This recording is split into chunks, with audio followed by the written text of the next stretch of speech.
One of the most important tips to being successful at doing affirmations is to add the phrase, I am open to the possibility. So many people tell me when I start teaching affirmations, it's like, I don't believe that statement. I don't believe what I'm saying. How can I do affirmations? How can these work if I don't believe them? It's not about believing them.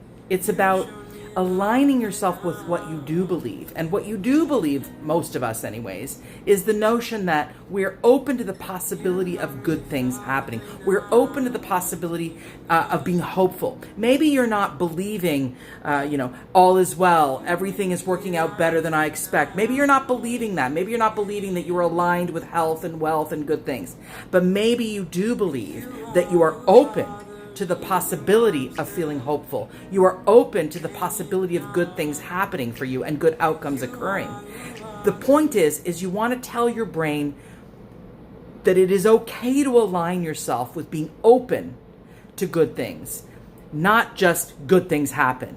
It's the sort of interim step before you do affirmational work with words and expressions, affirmational expressions that seem outlandish to you.